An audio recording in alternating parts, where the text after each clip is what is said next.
খাড়া ধোয়া জল বলতে যেটা বোঝায় সেটা হচ্ছে ওই ছাগ বলির পর আমাদের যে খাড়াটা যে ধোয়া হয় সেই ধোয়া জল হচ্ছে অব্যর্থ এই ক্ষেত্রে যে যাদের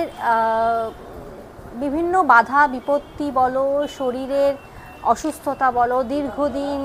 মানে রোগ ভোগ এই সমস্ত কিছু বা কোনো বিপদ থেকে বেরিয়ে আসতে পারছে না,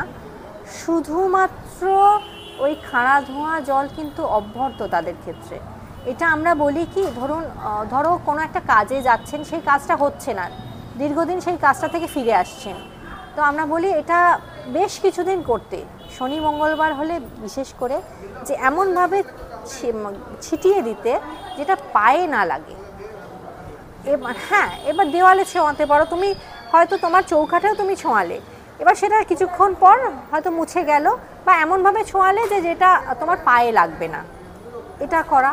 দ্বিতীয়ত, দীর্ঘদিন ধরো কেউ বিছানা শয্যা নিয়েছেন, তো অনেক সময়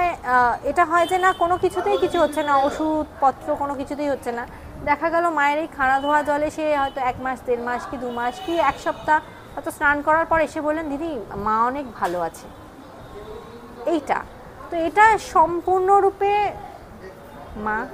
তার ঊর্ধ্বে, আমি সবসময় বলবো মায়ের ঊর্ধ্বে কেউ নেই এটা। আর মায়ের স্নান জল যেটা, এটা আমাদের সারা দিন থাকে, সামনের একটি স্টিলের ড্রাম আছে, ওখানেই সারা দিন থাকে, এবং ওটা আপনি সব মানে যে কোনো সময় এলে ওটা নিতে পারেন, এবং ওটা খেয়ে মাথায় বোলানো বা বুকে বোলানো বা পেটে বোলানো, এটা মানে একটা সব কিছু থেকে শান্তি প্রশান্তি যেটা থাকে ওইটা। আর একটা হচ্ছে শান্তি জল, যেটা তোমার সন্ধ্যারতির পর, ওটা হচ্ছে মানে মনের শান্তি বলো, বা অনেকে বলে যে বাড়িতে অশান্তি হচ্ছে ভীষণ, একটু শান্তি জল দেবেন, মানে ওটাও ছিটিয়ে দিলে ওটাও কাজ করে।